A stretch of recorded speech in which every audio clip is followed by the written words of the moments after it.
अब दोस्तों नाश्ता हो गया हल्दीराम में, आगे बढ़ते हैं। यहाँ से डिस्टेंस होगा मेरे ख्याल से 175 किलोमीटर होना चाहिए। अभी राकेश भाई सुट्टा मारने गए गाड़ी के बाहर, सुट्टा मार लें तो वेट कर रहा हूँ। ये हल्दीराम है, ये मैकडी है, उसके बीच में नमस्ते इंडिया का ढाबा है, सामने वो उसका नाम मैं भूल गया, फूड कोर्ट है कुछ, आगे अभी देख के बताऊंगा। ये सामने यहाँ पे चाय मिलती है, कुल्हड़ वाली चाय, ये जैन शिकंजी वगैरह के काउंटर हैं। अब इस रूट में बहुत सारे ऐसे ऐसे पॉइंट्स बन गए हैं जहाँ इसी तरह का होता है। तो वॉशरूम वगैरह इधर लेफ्ट हैंड साइड में है। हालांकि आजकल ऐसी कोई बहुत ज़्यादा भीड़ है नहीं, अक्टूबर ऑनवर्ड सब भीड़ होगी दोबारा। और वैसे भी आज वीकडे है, आज मंडे है।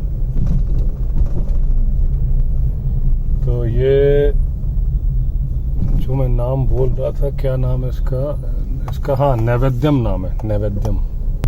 तो अभी 145 किलोमीटर जाना है और आगे से जैसा मैंने पहले बताया था कि आगे हम देवबंद वाली रोड ले लेंगे। ये हम लोग आ गए मुजफ्फरनगर बाईपास पे। बहुत सुंदर बादल हैं और यहाँ मुजफ्फरनगर बाईपास में बहुत सारे ढाबे मिलते हैं, सामने बोर्ड लगे होते हैं। ये पूरा हब है खाना खाने का। दोस्तों जो हमें कट लेना था ना देवबंद वाली रोड का, वो हम बातों बातों में भूल गए। हल्का सा यू टर्न लेके आ रहे हैं, ये बिकानो है, तो आगे वाले राइट लेना है। ज़्यादा नहीं, मुश्किल से 100 मीटर आगे आए थे हम। तो वो जो वाइट कलर की बस दिख रही है वहाँ से राइट जाएंगे। मुजफ्फरनगर बाईपास जहाँ पे एंड होता है वहाँ से, मतलब लेफ्ट लेना था, हम लेना भूल गए। अब यू टर्न लेके आए तो अब राइट लेंगे। ये वो पॉइंट है, यहाँ लिखा भी है देवबंद। वहां से आ रहे थे, मैं यहाँ से लेफ्ट लेना था, ये हम मिस कर गए थे। तो इस रूट में ट्रैफिक भी कम है, रोड भी बढ़िया है। रोड तो खैर ये वाली भी अच्छी थी, लेकिन इसमें ट्रैफिक ज्यादा है। मतलब इस हाईवे से हमें लेफ्ट बस 100 मीटर लेफ्ट लेके राइट टर्न ले लेना है। ये नेताजी सुभाष चंद्र बोस की मूर्ति लगी हुई है, इसका नाम भी लिखा हुआ सुभाष चौक।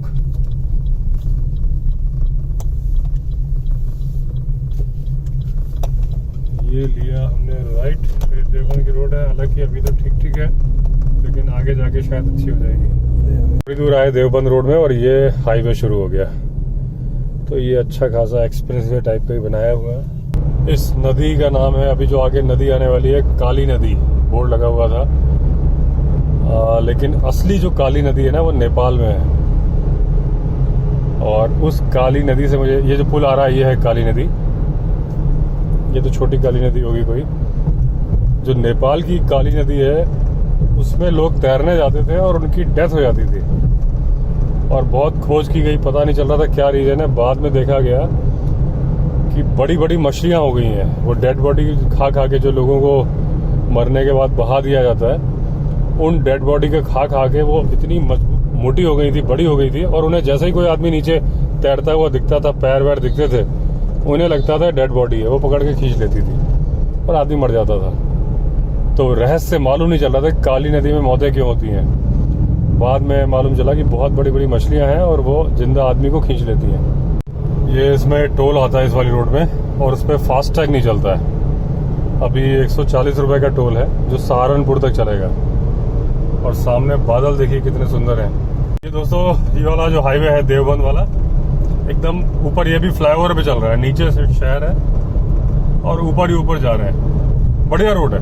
अगर आप देहरादून जा रहे हैं या अभी हमारे चयन रिजॉर्ट चक्राता जा रहे हैं दिल्ली से, तो जैसा मैंने बताया, जैसे ही मुजफ्फरनगर बाईपास खत्म होता है आप लेफ्ट टर्न ले लीजिए, सुभाष चौक आता है, वहां से राइट ले लीजिए, बस ये हाईवे मिल जाएगा। थोड़ा 100-200 या 400 मीटर आगे से, और बिल्कुल स्मूथ रोड जा रहा है, ट्रैफिक भी नहीं है। सीधे सहारनपुर निकलेंगे हम। ये सेकंड टोल आ गया, लेकिन इसमें वही वाली रिसिप्ट दिखा के काम चल जाएगा जो हमने पीछे टोल पे किया है।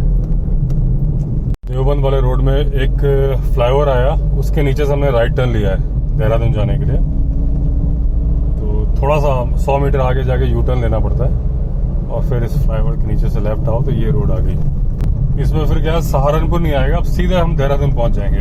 हाँ, तो जहाँ से हमने राइट टर्न लिया है वहां से अगर हम लेफ्ट चले जाते तो सहारनपुर जा रहा था, राइट आ गए तो अब देहरादून जा रहा है रोड। एकदम सीमेंटेड हाईवे है बिल्कुल, और ज़्यादा ट्रैफिक भी नहीं है, बढ़िया रोड। अगर आपको देहरादून जाना है तो ये देवबंद वाली रोड आप ले लो, ज़्यादा कन्वीनियंट है। देहरादून यहाँ से 52 किलोमीटर लिखा हुआ है, रुड़की 36। अभी राकेश भाई बता रहे हैं कि ये जो रोड है, ये जो पहला लॉकडाउन था तब बनी है बहुत तेजी के साथ, क्योंकि पहले तो रात में बनती थी, लेकिन लॉकडाउन में ट्रैफिक एकदम बंद हो गया। सीमेंटेड रोड है, लेंटर पड़ा हुआ है, तो दिन रात बनी, तो बहुत तेजी के साथ ये रोड बन गई। लेकिन इसमें फास्टैग है। बादल देखिए कितने बढ़िया बादल। यहाँ से 3 किलोमीटर दूर है, जो रुड़की से हम देहरादून जाते हैं तो भी छुटमलपुर आता था, तो बस उसके बगल से ही निकल रहा है रास्ता। सामने एकदम काले बादल छाए हुए हैं, मतलब वो सामने पहाड़ भी दिखने शुरू हो गए, और ऐसा लग रहा है जैसे आगे बारिश हो रही है। अब धूप चली गई है, लेकिन जो सामने से गाड़ियां आ रही हैं वो भीगी हुई नहीं है। अगर सामने बारिश हो रही होती तो गाड़ियां भीगी हुई होती। मैं इस रोड में पहली बार आया हूँ, लेकिन मुझे बहुत अच्छी रोड लगी। अब अगर कभी भी देहरादून या अपने इसमें चयन रिजॉर्ट चक्राता जाना है तो यही रोड लूंगा, आप भी यही रोड लीजिए। राकेश भाई एक मजेदार बात बता रहे थे, क्या बता रहे बताओ? दारू के बोर्ड के लिए, दारू के बोर्ड अगर ध्यान से पढ़ा करो।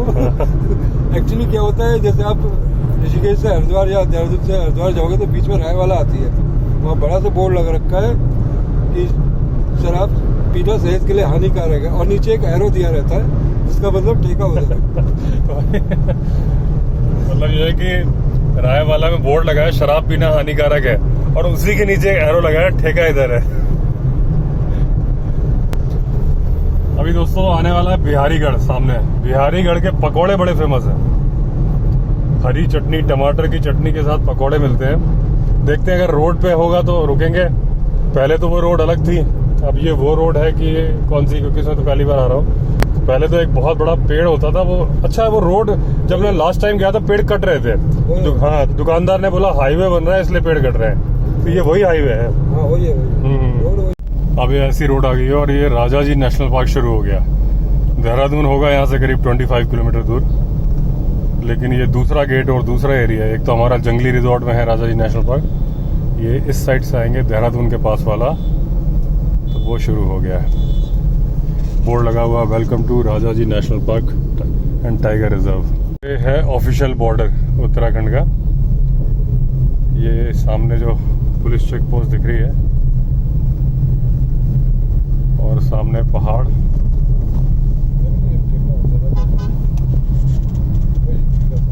ये मोहंड बॉर्डर बोलते हैं इसको, थाना बिहारीगढ़ मोहंड। ये ट्रेलर जा रहा है, इसमें ब्रिक्स, सीमेंट की ब्रिक्स लोडेड है। चढ़ नहीं पा रहा है, बहुत स्लो चल रहा है, और जब तक ओवरटेक करने जाएंगे सामने से दूसरी गाड़ी आ जाएगी। तो अब दिक्कत ये है कि जब तक सामने दिखेगा नहीं तो ओवरटेक कैसे करेंगे। वो तो ब्लिंकर जला रहा है, तो इसको निकल जाना चाहिए आगे वाली गाड़ी, क्योंकि वो ब्लिंकर तभी जलाएगा जब उसने देख लिया होगा कि आगे गाड़ी नहीं है। ये निकल गया, देखो ये समझ गया, लेकिन वो भाई साहब नहीं समझे। अब समझे, चलो देर आए दुरुस्त आए। वो बेचारे ने हाथ निकाल के बोला भैया निकल जाओ, अब क्या मैं ही आके निकालूं आपको। दिखा रहा था मैं वो पीछे वन गुजरों के मकान, वो जो पीछे दिख रहे हैं झोपड़ियाँ, जिनके बारे में बता रहा था मैं भी।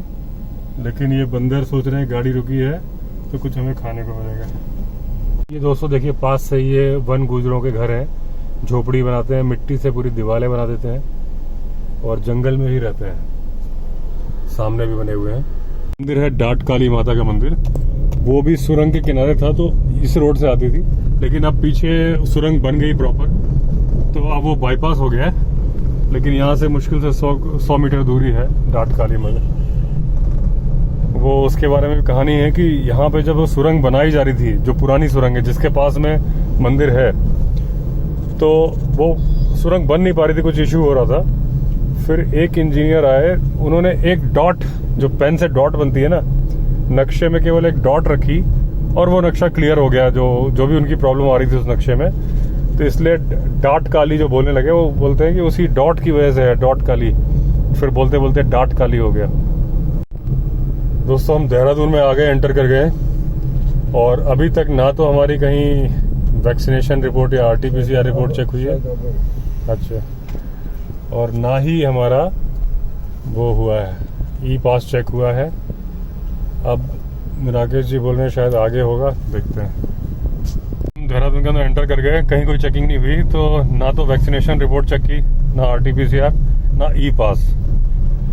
ये जो रोड आ रही है, जैसे हम अभी जा रहे हैं चयन रिजॉर्ट चक्राता, तो वैसे तो एक रोड लेफ्ट से भी जा रही है, लेकिन राकेश भाई बता रहे हैं कि इससे नहीं, थोड़ा सा कन्फ्यूजन होता है, आगे से चलेंगे तो ये फ्लाईओवर चढ़ जाना है। अदरवाइज तो फ्लाईओवर के नीचे से भी एक रोड लेफ्ट को जा रही थी, पौंटा साहिब और ये, क्योंकि हमारा चयन रिजॉर्ट चक्राता से पौंटा साहिब मुश्किल से 25-30 किलोमीटर दूर है।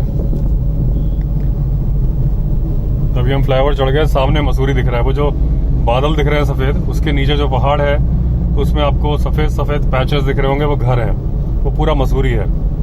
जहाँ पे पौंटा साहिब का बोर्ड आता है, उस फ्लाईओवर को चढ़ जाना है और फिर लेफ्ट ले लेना। शिमला बाईपास रोड बोलते हैं। स्ट्रेट जाएंगे, देहरादून शहर लिखा है, और ये सामने आप बोर्ड देख पा रहे हैं ग्रीन कलर का, शिमला बाईपास रोड। तो इससे लेफ्ट ले लेंगे तो कंफ्यूजन नहीं होगा, क्योंकि वहां से लेफ्ट लेंगे तो ट्रांसपोर्ट नगर था। ये है हिल्टन स्कूल, हिल्टन्स स्कूल। तो हिल्टन्स स्कूल के ठीक बगल से हमें लेफ्ट टर्न लेना है। ये अभी हम बाईपास में ही हैं, देहरादून वाले बाईपास जो विकास नगर की तरफ जा रहा है, और एकदम से गीली रोड आ गई। मतलब थोड़ी देर पहले ही यहाँ पे बारिश हुई है। अभी मसूरी में भी जो दिख रहा था तो बादल दिख रहे थे, यानी मसूरी में भी लगता है बारिश हो रही है। कांच में थोड़ी थोड़ी बूंदें जमा हुई हैं, लेकिन बारिश हुई नहीं हमारे ऊपर तो, लेकिन यहाँ अच्छी खासी बारिश हुई है थोड़ी। अब इसके बाद से चौड़ी रोड है, और चौड़ी भी है और ट्रैफिक भी कम रहेगा।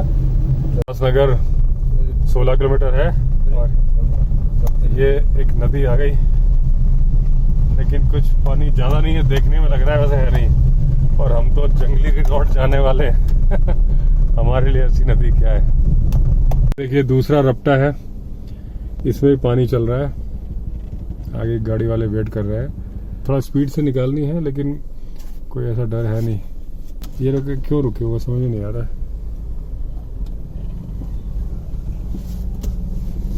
बाइक वाले आ रहे हैं, अब चलने लगे, हम तो बगल से निकल रहे हैं, वरना अब फिर रुक गए। उनका पता नहीं क्या है, ये डरपोक आदमी है, जाना नहीं चाहता लेकिन घुसेगा, मुझे साइड में घुस। और एक चीज बताओ, जब बाइक वाला तक आ रहा है, हाँ, पानी में प्रेशर नहीं है ज्यादा ना।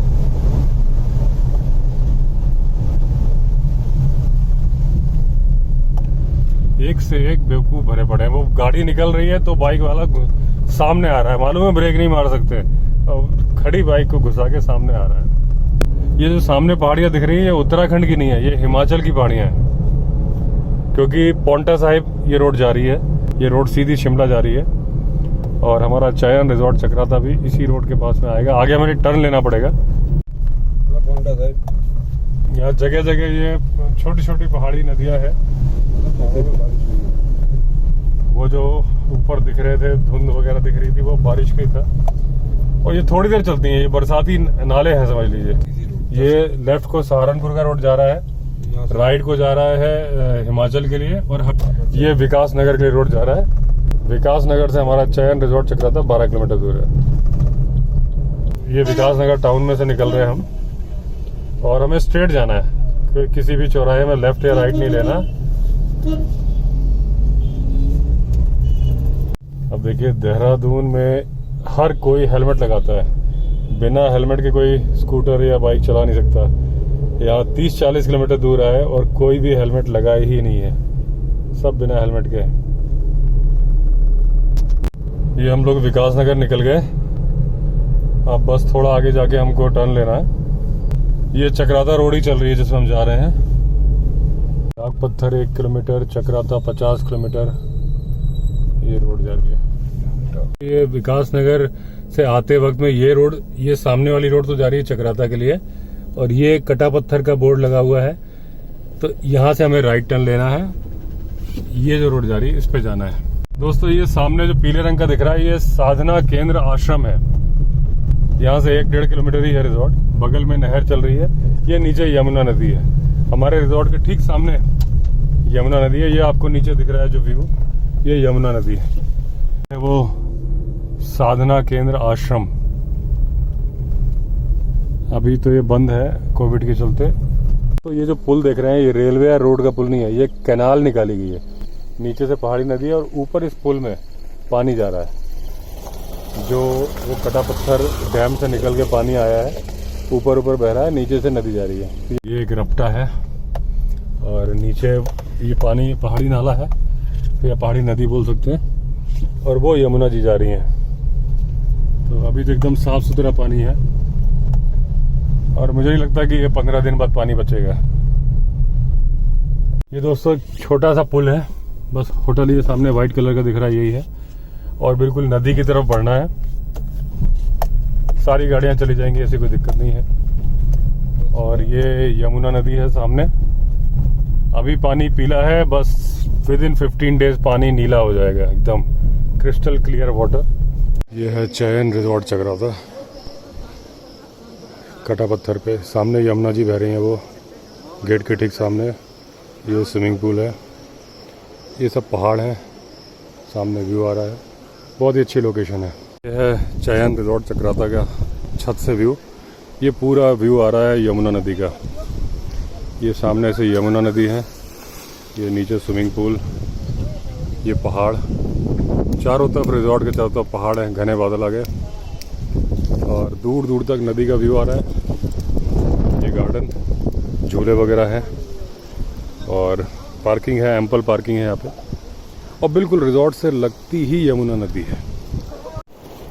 ये दोस्तों यमुना नदी का व्यू है, सामने दूर से यमुना नदी आ रही है और बिल्कुल ये बह रही, काफ़ी चौड़ा। अभी तो खैर बारिशों का मौसम है तो पानी पीला है, बाद में हरा या नीला हो जाएगा सर्दियों में, अक्टूबर में।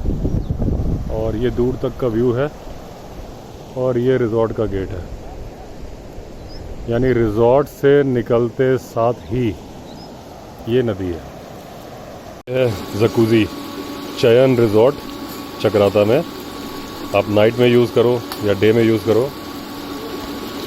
ये है सुबह का नज़ारा चयन रिजॉर्ट चक्राता में। ऊपर बादल है,